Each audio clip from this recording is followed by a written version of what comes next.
संविधान के साथ खिलवाड़ हो रहा था। जबरदस्ती जहां दिल करे वो बिल ले आओ, रात के 12 बजे जब दिल करे कोर्ट खुला दो। तो भैया ये क्या हो रहा है? संसद भवन से फोटो हटा दी थी आपने संविधान की, अब बताइए। तो आप जिस संविधान की दुहाई दे रहे हो, अभी इनका एक चैप्टर था कि धर्म के आजाद पे आज़ादी मिली थी, मैं मानता हूँ, चलो ठीक है। इसी सीढ़ियों के ऊपर मौलाना अबुल कलाम ने कहा था कि आप इस देश के बासिंदे हो, क्या वो संविधान राइट नहीं देता भारत के अंदर रहने का? गूगल करो। लेकिन आपने कहा कि बीजेपी जो है, नहीं, आपने कहा कि बीजेपी जो है वो अंबेडकर जी का विरोध करती है। आप मानते हो अंबेडकर जी का विरोध करती है? बिल्कुल भी नहीं, क्योंकि उन्होंने जो रिजर्व, आपने देखा होगा एसएसटी जो एक्ट आ रहा था, एसएसटी एक्ट में भी तब्दीली करी। संशोधन करेंगे संविधान में, बताइए क्यों कहा था? 42वें संविधान संशोधन में 40 आर्टिकल बदल दी गई थी, 2 शेड्यूल बदल दिए गए थे, 1 पार्ट बदल दिए गए थे। तब आपने प्रियम्बल, जो सुप्रीम कोर्ट का कहना था कि प्रियम्बल आत्मा होती है संविधान की, आपने उसको खुरद के सेक्युलरिज्म और सोशल वर्ड ऐड कर दिया था। तो संविधान तो भाई आप लोग बदल चुके हैं। अभी ये पॉइंट कहा है इन्होंने, बदल तो दिया है। भाई साहब संविधान की बातें कर रहे हैं, संविधान की बात कर रहे हैं। अब इनसे ये पूछिए, अभी इन्होंने कहा था कि सन 47 में जो बंटवारा हुआ था वो धर्म के आधार पे हुआ। अभी पूछना नहीं है, पहले आप इनकी बातों का जवाब दीजिए। इन्होंने ये कहा कि आपने कहा कि जो बीजेपी है वो संविधान को बदलेगी। इन्होंने आरोप लगाया है कि बदल तो पहले ही दिया था, प्रेमबल बदल के सोशलिज्म। काम करो, जब बदल दिया था आप तो फिर भी उसके हिसाब से नहीं चल रहे हो। भाई बताओ ना, किसने बदला, कहाँ लिखा, क्या लिखा? 2019 में ये कहते हैं कि बीजेपी की सरकार बन जाएगी ना तो दोबारा चुनाव नहीं होगी। चुनाव नहीं हुआ क्या 2019 में? भाई अच्छे से सुन लो, 2019 में बोला था, 2019 में बोला था कि अगर बीजेपी की सरकार बन जाएगी तो दोबारा इलेक्शन नहीं होगा। हुआ ना इलेक्शन, 2024 में भी हुआ, 19 में भी हुआ। उसके बाद में ये कहते थे कि भाई अगस्त में बीजेपी की सरकार चली जाएगी, लंगी लुंगड़ी बैसाखी की सरकार है। चली गई क्या? चली गई? फालतू बात भाई, खुशी मुझे खुशी है। ये चाहते हैं कि जाए। ये कपिल सिब्बल ने कहा था 2019 में कि अगर 2019 में बीजेपी जीती तो ये चुनाव खत्म कर देगी। 2024 की बात थी, 19 में कहा था कपिल सिब्बल। देश के संविधान के साथ खिलवाड़ हो रहा था। जबरदस्ती जहां दिल करे वो बिल ले आओ, रात के 12 बजे जब दिल करे कोर्ट खुला दो। तो भैया ये क्या हो रहा है? संसद भवन से फोटो हटा दी थी आपने संविधान की, अब बताइए।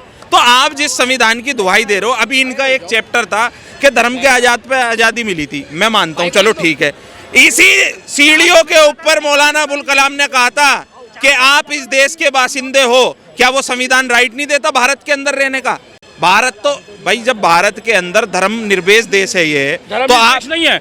सेक्युलरिज्म का मतलब जो एक्चुअल में ऐड किया गया था उसमें लिखा गया था पंथ निरपेक्ष, धर्म निरपेक्ष नहीं लिखा गया था। 74 से 77 के बीच में लिखा गया था। लेकिन इन भाई से ये पूछिए जो अभी ये इस बात को बार बार कह रहे हैं कि मोदी जी कहते हैं सबका साथ, सबका विकास, सबका विश्वास, तो आप फिर क्यों बार बार कहते हो कि वहां से लोग इधर आएंगे, यहाँ से वहां जाएंगे? मैं ये नहीं कह रहा हूँ, मैंने बी.आर. अम्बेडकर को कोट किया है और बी.आर. अम्बेडकर का ये कोट एक्चुअल में फैक्ट है। ये मेरे मुंह में कुछ भी ठूसने का कोशिश मत करिए। मैं यही बोल रहा हूँ, अम्बेडकर वादियों से मुझे दिक्कत नहीं है, मुझे किसी चीज से दिक्कत नहीं है। मैंने उनको बस कोट किया है, मैंने सरदार वल्लभ भाई पटेल को कोट किया है।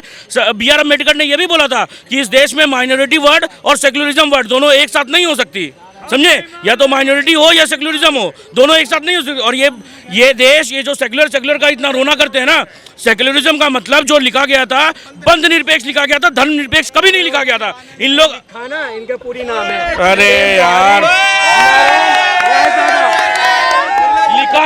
मैंने समझा कि कॉन्स्टिट्यूशन का, ये मुझे भी पता, मैं भी यूपीएससी का स्टूडेंट हूँ, सुनिए। अरे भाई, मैं बी.आर. अम्बेडकर, मैंने जब बोला था 298-99 मेंबर हैं, तब ये कुछ नहीं बोल रहे थे, ये बोल रहे थे लिखने का। मैं बोला यार किसी एक जन ने नहीं लिखा है, अब ये बोले राइटिंग पे आ गए। गजब का दोगलापन है। इसने लिखा है, ये बोला मैंने। अरे अब ये बताओ, आतिशी मारलेना का घर छीन लिया, ये आरोप लगाया संजय सिंह ने कि दिल्ली की मुख्यमंत्री का घर छीन लिया। नवरात्रों में तो महिला की पूजा होती है, तुमने महिला का घर छीन लिया। इन लोग तो जो है गला घोटते आया है। आतिशी मारलेना का गला घोटा जा रहा है। सेक्रेटरी है केजरीवाल की, मुख्यमंत्री का है। एक सेकंड, वो कम्युनिस्ट है, वो कम्युनिस्ट है। एक कम्युनिस्ट देश बताइए जहाँ पे तोप लगा के मस्जिद न उड़ाई गई हो, और एक मुस्लिम देश बताइए जहाँ पे कम्युनिस्ट बैन ना हो। चाइना में तो है ऐसा, कम्युनिस्ट ज्यादा है। इसी ये कह रहे हैं आतिशी मारलेना जो है वो कम्युनिस्ट है, और चाइना में भी कम्युनिस्ट ज़्यादा हैं। और इनका कहना है कि कम्युनिस्ट जो क्षेत्र होते हैं उसमें तो मुसलमानों से नफरत करी जाती है, तो तुम अतीशी मार लेने का इतना पक्ष क्यों ले रहे हो, ये कह रहे हैं। अच्छा भाई हम ये बात सुनो, इनका बात सुनोगे, ये बात सच्चाई है। बिल्कुल सच्चाई है भाई। जवाब नहीं दे यहाँ पे देखो, चाइना में सुनो, चाइना में आप टोपी नहीं लगा सकते, आप झूठ, डिटेंशन सेंटर में रखा जाता है। मेरा दोस्त गया हुआ है चाइना में, कल ही नमाज पढ़ी उसने। डिटेंशन सेंटर फेक, हाँ फेक मत दिखा मीडिया में। क्या डिटेंशन सेंटर में नहीं रखा जाता? दोस्त गया हुआ हर बात, फेक मत दिखा भाई न्यूज पे। डिटेंशन सेंटर में नहीं रखा भाई नमाज पढ़ के गया वो मस्जिद में टोपी। डिटेंशन सेंटर में नहीं रखा जाता। मेरा सवाल ये, डिटेंशन सेंटर में नहीं रखा जाता। चाइना का है तूने भाई, चाइना का है, चाइना में नमाज पढ़ी। रूल्स पढ़ा है हमने। आपने गया कभी? इसी साल मस्जिद उद्घाटन करा चाइना में, गूगल में देखो। अभी मैं तो झूठ बोल दूंगा। कहने का मतलब है फेक न्यूज फैला रहे हो। बात है, आप जाइए, आप स्वतंत्र हैं, आप पढ़िए, ठीक है। आप अभी यहाँ पे हैं, वहाँ पे आपको नमाज जो है ना, हमारा छोड़ो, वो हमारा धर्म की बात है। धर्म की मेरा भी एक दोस्त है चाइना में, वो बता रहा था कि भाई चाइना में तो मस्जिद ही नहीं है, बिल्कुल नमाज पढ़ने नहीं देते, घर में अंदर आवाज से निकाल के नमाज नहीं पढ़ने देते। हमारा भी दोस्त है, फेक न्यूज फैला रहे हैं भाई, फेक न्यूज फैला रहे हैं, इन लोगों को हटा दिए थे, फेक न्यूज ऐसे फैला रहे हैं। अरे तू, मेरा दोस्त झूठ बोल रहा है क्या? वो चाइना रह रहा है, वो झूठ बोल रहा है क्या? मीडिया झूठे, मीडिया झूठे, मीडिया झूठे।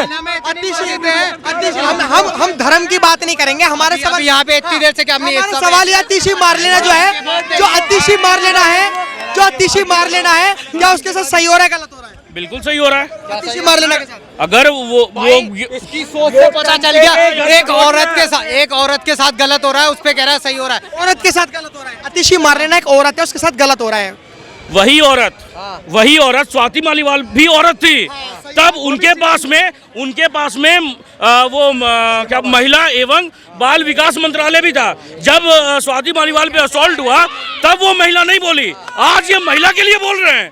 हाँ? और ये लोग यही है साले जो बिल्किस बानो पे नहीं बोलते क्योंकि वो मुस्लिम थी। साले जो रेपिस्ट बाहर आते हैं उनको माला पहनाई जाती है इस गवर्नमेंट में, तब साले नहीं बोलते। अगर इनकी माँ बहन के साथ होती तब ये बोलते। बिल्किस बानो के लिए कांग्रेस ने बोला था, तो सही कहा, इनकी माँ बहन के साथ होती, बोला तो सही कहा। पांडव नगर में 4 साल की बच्ची के साथ रेप, आवाज नहीं निकलती, इनकी माँ बहन के साथ होती।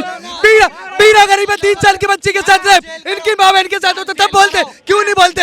अतिक अहमद के मर जाते तब इनके पीछे इतने लोग चले जाते, अब्दुल कलाम मरते 2000 लोग जाते पीछे। क्या सोचा बताइए। ये बात तो धर्मों पे चली गई, लेकिन हम आप पे छोड़ते हैं। अतीशी मार लेना जो है उनके साथ सही हो रहा है या गलत, आप कमेंट बॉक्स में जरूर बताएं। देखते रहे खबरें भारत। धन्यवाद, जय हिंद।